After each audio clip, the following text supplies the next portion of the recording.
आप देख रहे हैं कमोडिटी 360 डिग्री और आज के शो में फोकस करेंगे ग्वार पैक पर, क्योंकि एनसीडीएक्स पर ग्वार पैक में तेजी लौटती हुई दिख रही है। ग्वार गम 2 महीने तो वहीं ग्वार सीड 2 हफ्तों की ऊंचाई पर पहुंच गया है। हालांकि रिटर्न के लिहाज से दोनों का ही 2023 में अब तक का नेगेटिव रिटर्न रहा है।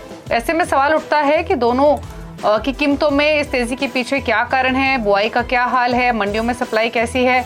आज इन्हीं सवालों पर हमारा फोकस रहेगा और मदद करने के लिए जवाब ढूंढने में हमारी करेंगे पृथ्वी फिनमार्ट के director Manoj Kumar Jain, SSG finance और सिक्योरिटीज के एवी प्रियंक उपाध्याय भी मौजूद हैं, साथ ही एग्री एक्सपर्ट पुखराज चोपड़ा भी हमारे साथ मौजूद हैं। लेकिन सबसे पहले अगर हम ग्वार सीड या ग्वार गम दोनों की बात करें तो पहले तो इस साल से लेकर अब तक इनकी परफॉर्मेंस देख लीजिए।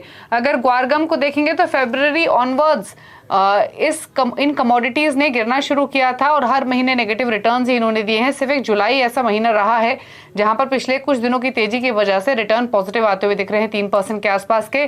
सिमिलरली ग्वार सीड में भी फरवरी से ही प्रेशर बिल्डअप होना शुरू हुआ था, जून थोड़ा सा स्टेबल रहा और जुलाई में थोड़े से पॉजिटिव रिटर्न्स आते हुए दिखाई दिए हैं। अब सवाल ये है कि क्यों ये तेजी बनती हुई दिखाई दी है, आगे से आउटलुक क्या बन रहा है। तो पुखराज जी, सबसे पहले तो आपका व्यू ही लेना चाहेंगे। हमने ग्वारगम जुलाई वायदा में अपर सर्किट लगते हुए देखा है, 2 महीने के ऊपर प्राइसेस ग्वारगम के आ चुके हैं। ये जो तेजी बनी है, ये इसके पीछे आप क्या कारण समझ रहे हैं? देखिए, इसके पीछे एक ही कारण है कि पिछले दिनों मौसम विभाग ने जो अल नीनो की खबरें दी थी, उसके बाद में यहाँ अच्छी बरसातें हुई। अच्छी बरसातें होने के बाद में बिजाई भी शुरू हो गई, पर अभी तक बिजाई का जो आंकड़ा नहीं आया है। पर लोगों का ये मानना है कि शायद इस बार ग्वार की बिजाई कम होगी। इसके अलावा कोई दूसरी वजह नहीं है कम ग्वार में तेजी की, क्योंकि डिमांड भी सामान्य है, सप्लाई भी सामान्य है। डिमांड जिस तरह से जा रही है वैसे ही जा रही है, इसमें नई कोई बात नहीं हुई है। नई बात यही है कि लोग ये मान रहे हैं कि शायद इस बार ग्वार की बिजाई कम होगी, क्योंकि बरसातें उम्मीद से पहले और जल्दी हो गई, जिससे नरमा, कपास और आपकी मूंग, बाजरा का रकबा बढ़ा है। तो इसी वजह से ये तेजी बनी है। यानी ये सिर्फ सोइंग की चिंताओं के बीच में प्राइसेस बढ़ते हुए दिखाई दिए हैं, अदरवाइज कोई ऐसी स्थिति नहीं है। तो पुखराज जी, अगर कुछ आइडिया आप दे सकें कि फिलहाल मंडियों में अराइवल्स कैसे हैं, यानी सप्लाई साइड अभी भी पहले जैसी ही है क्या? किस तरीके के आंकड़े सप्लाई साइड पर फिलहाल दिखाई दे रहे हैं? देखिए, पहले जो मिलों में क्रेशिंग हो रही थी वैसी क्रेशिंग भी नहीं है। जैसी 20-22 हजार बोरी अभी क्रेशिंग हो रही है, तो 20-22 हजार बोरी मिल भी रहा है। तो मंडियों में आमदनी कम है, गोडाउनों में स्टॉकिस्ट का जो माल है वो बिक रहा है। अगर इसके भविष्य की बात करें तो यदि आगे मौसम कमजोर रहता है तो एक अच्छी खासी इसमें तेजी देखने को मिलेगी। नहीं तो ये भाव है वो परफेक्ट है, मतलब सही भाव है आज की तारीख में, मौसम को देखते हुए और खेती की बातों को देखते हुए, डिमांड सप्लाई को देखते हुए। डिमांड सिनेरियो वैसे कैसा दिख रहा है फिलहाल? जी पुखराज जी, डिमांड साइड पर फिलहाल स्थिति कैसी है और क्या आउटलुक है वहां पर? डिमांड देखिए, औसत डिमांड रहती है 25,000 के लगभग, और ये जो महीना गया है पिछला, उस महीने में डिमांड थोड़ी कमजोर रही है, 18 से 19,000 टन ही रही है। पर ऐसा पिछले सालों में भी कई बार हुआ है, जब किसी महीने में डिमांड कम होती है। तो ये कोई एक्स्ट्रा ऑर्डिनरी बात नहीं है डिमांड के मामले में। लगभग डिमांड वैसी ही चल रही है जैसी औसत पिछले साल रही थी।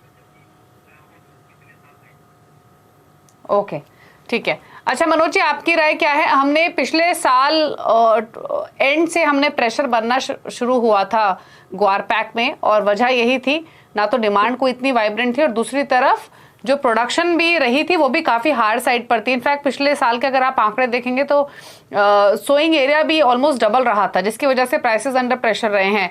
अब ये जो स्पर्ट दिखा है, आप क्या मानते हैं शॉर्ट लिव्ड है? आपका व्यू क्या है प्राइसेस के हिसाब से और फंडामेंटल्स के हिसाब से?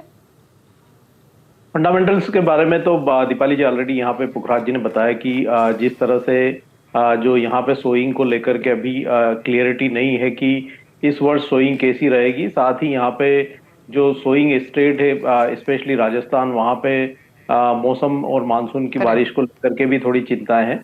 लेकिन यहाँ पे जहां तक टेक्निकली अगर बात करें तो हम देख रहे हैं कि 5200 से 5600 का दायरा काफी समय से बना हुआ था, और आज हमने इनफैक्ट जो अगस्त वायदा उसको 5600 के ऊपर निकलते हुए देखा है। तो एक ट्रेंड यहाँ पे टेक्निकली अभी भी पॉजिटिव दिखता है ग्वार सीड की अगर बात करें तो। साथ ही ग्वार गम में भी हमने 11300 के इस तरह होते हुए देखे हैं। तो ग्वार सीड में अब यहाँ 5450 जो है वो अगस्त वायदा के लिए अहम सपोर्ट्स रहेंगे। वहीं कीमतें अगर 5700 के ऊपर निकलने में सफल रहती है तो फिर यहाँ 5880 तक के स्तर भी देखने को मिल सकते हैं। तो ट्रेंड अभी यहाँ पॉजिटिव रहेगा। अगर डिप्स आते हैं कहीं भी 5600 या 5550 के दायरे में, तो वहां फिर एक बार बाइंग की रणनीति जो है वो बना के चलना चाहिए। पुखराज जी, भाव के हिसाब से भी आपकी सोच क्या है? ग्वारगम ग्वार सीड दोनों पर ऊपर जा सकते हैं तो कितना ऊपर जा सकते हैं, या फिर ये तेजी शॉर्ट लिव्ड हो सकती है?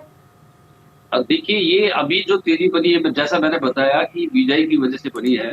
फंडामेंटल में दो ही चीजें होती हैं मैडम, या तो मार्केट में तेज है तो तेजी की तरफ ही बात होगी, मंदी है तो मंदी की तरफ ही बात होगी, इसमें बीच का कोई रास्ता नहीं है।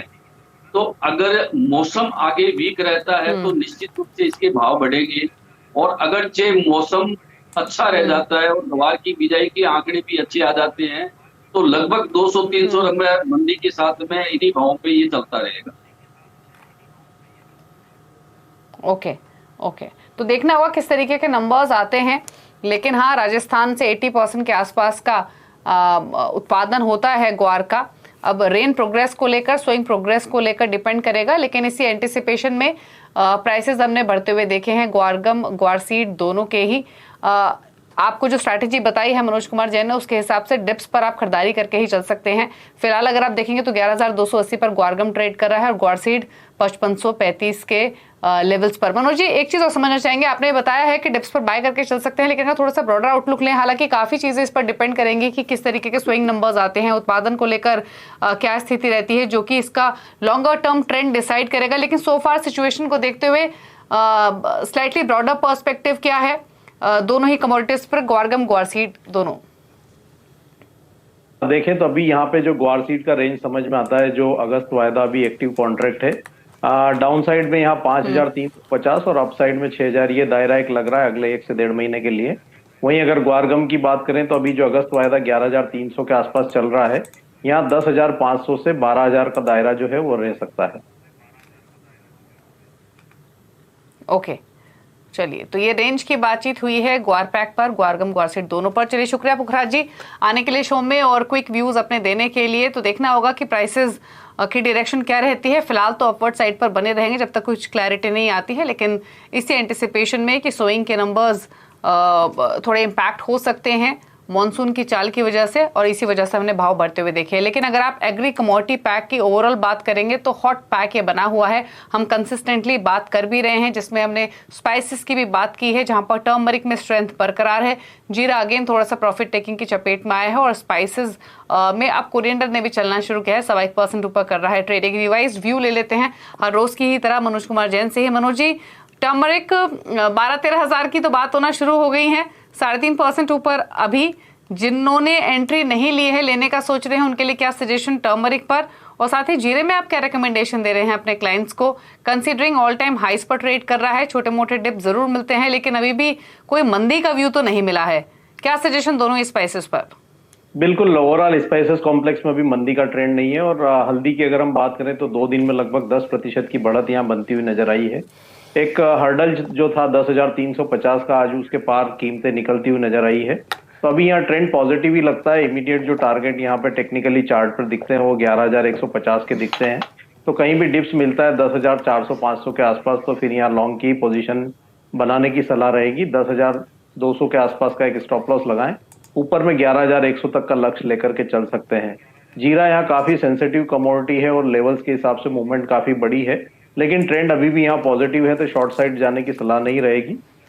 यहाँ पे 60,350 टेक्निकली एक रेजिस्टेंस नजर आ रहा है। अगर वो लेवल पार होंगे तो फिर हम यहाँ 61,500 तक कीमतों को जाते हुए देखेंगे। अभी जो सपोर्ट यहाँ पे टेक्निकली चार्ट पर दिख रहा है वो 58,850 का दिख रहा है। तो 58,850 के स्टॉप लॉस से लॉन्ग की पोजीशन होल्ड कर सकते हैं।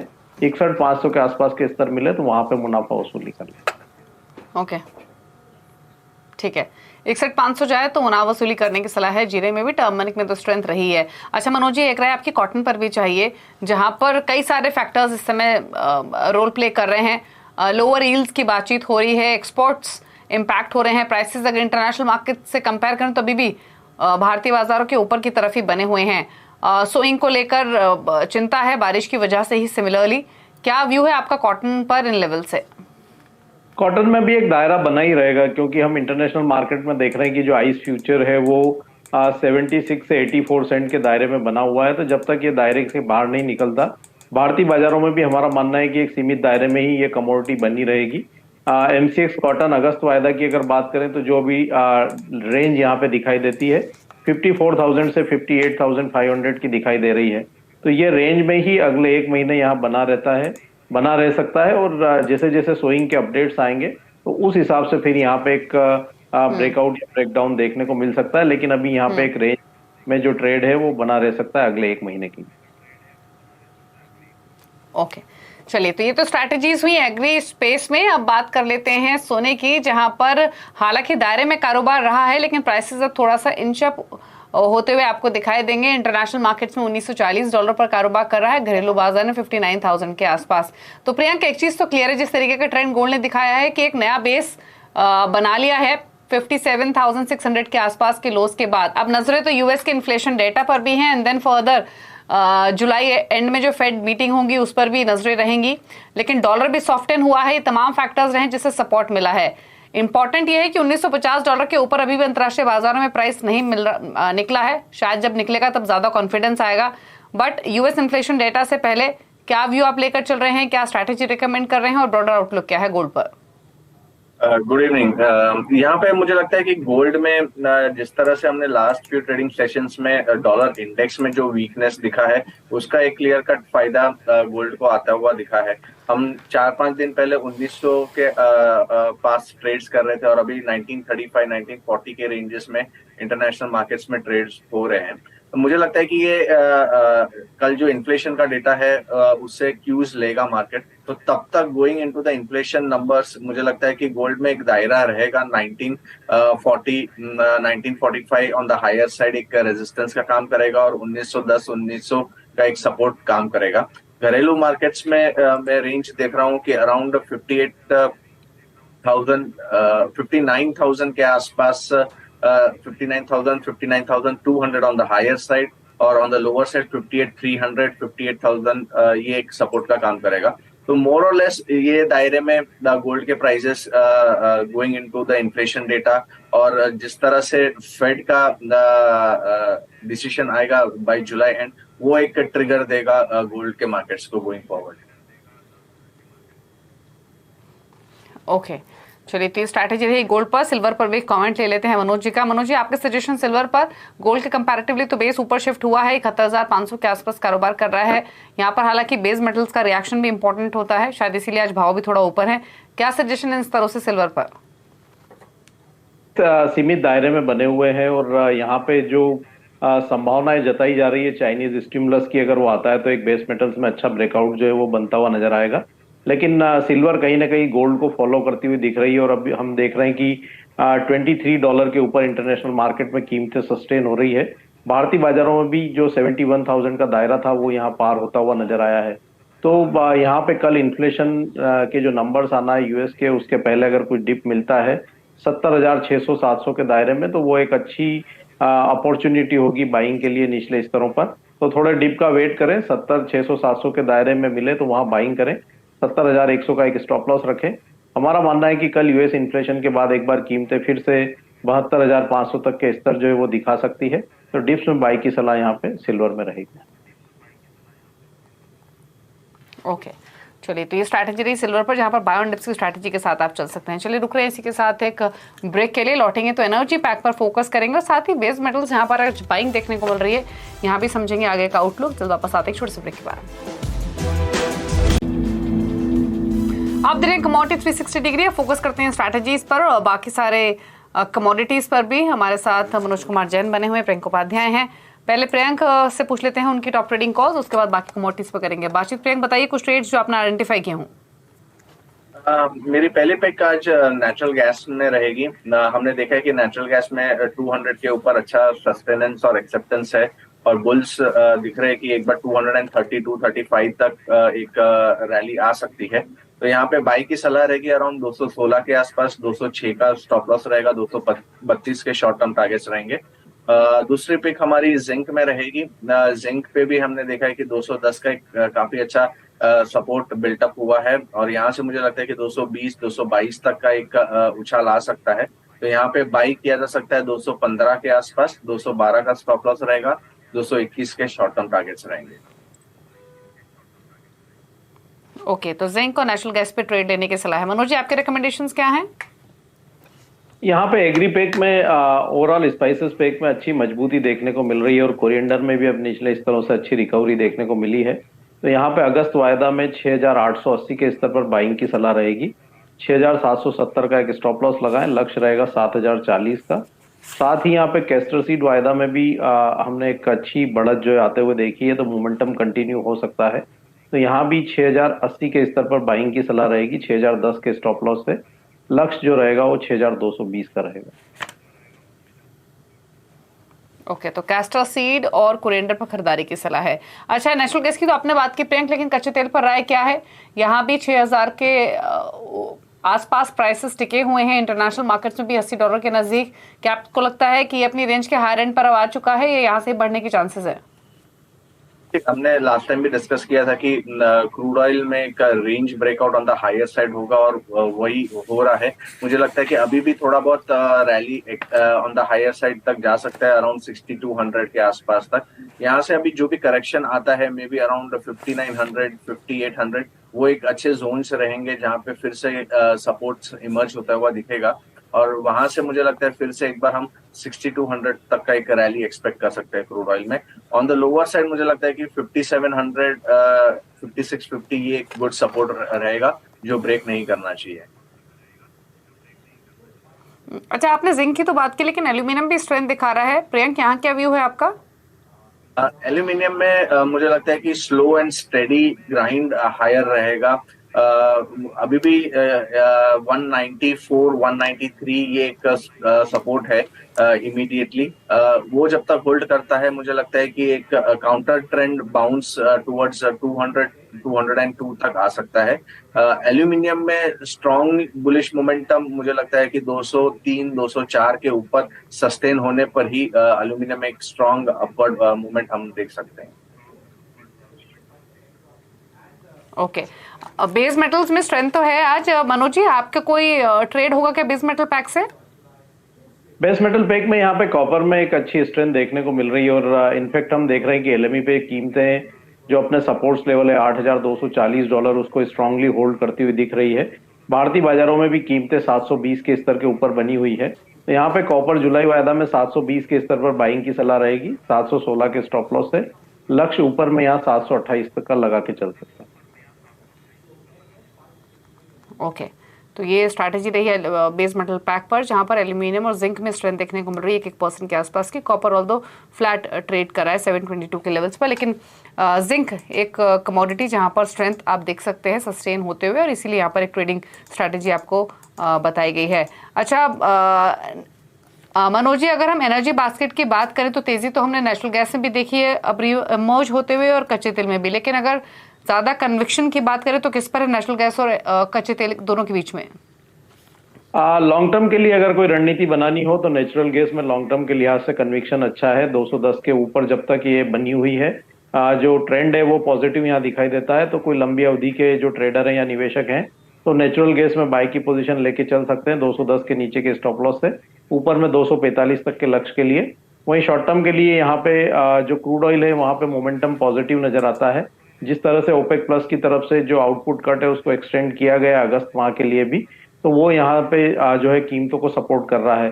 तो कच्चे तेल में 6000 के स्तर मिले तो यहाँ लॉन्ग की सलाह रहेगी 5935 के स्टॉप लॉस से, ऊपर में 6140 तक के लक्ष्य यहाँ 1 से 2 दिन में देखने को मिल सकते हैं। ओके, तो कच्चे तेल में 6049 के मौजूदा लेवल्स है, लेकिन यहाँ से एक तेजी का ही ट्रेड ले सकते हैं। अच्छा प्रियंक, क्या एक्सपेक्ट करना चाहिए अब कल ओवरऑल कमोडिटी पैक पर एक इन जनरल आपसे पूछ रही हूँ, इन्फ्लेशन के नंबर्स, उसके बाद फेड मीटिंग, ये दोनों ही ट्रिगर्स काफी इंपॉर्टेंट हैं ग्लोबल फ्रंट पे, जो कि ड्राइव करेंगे यहाँ से फर्दर प्राइसेस पे। क्या एक्सपेक्ट करना चाहिए अपकमिंग मीटिंग से या कल इन्फ्लेशन नंबर्स से?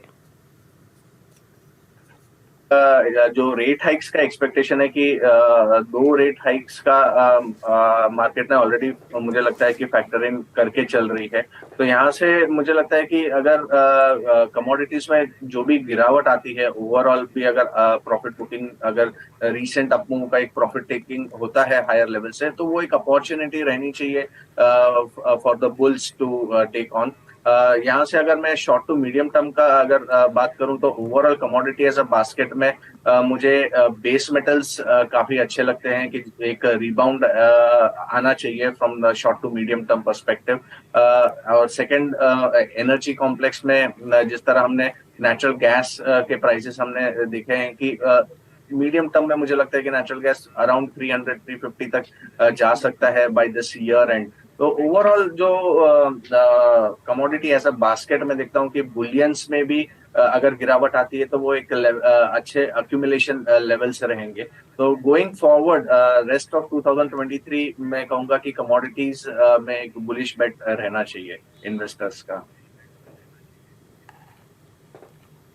ओके, चलिए, तो अब देखना होगा किस तरीके के नंबर्स आते हैं, आगे के ट्रेंड्स कैसे रहते हैं। लेकिन शुक्रिया आपका प्रियंका मनोज जी आने के लिए शो में और अपनी स्ट्रैटेजीज और सभी कमोडिटीज पर व्यूज देने के लिए। Thank you so much. इसी के साथ एक ब्रेक के उस पर भी खबरें जारी है CNBC आवाज पर।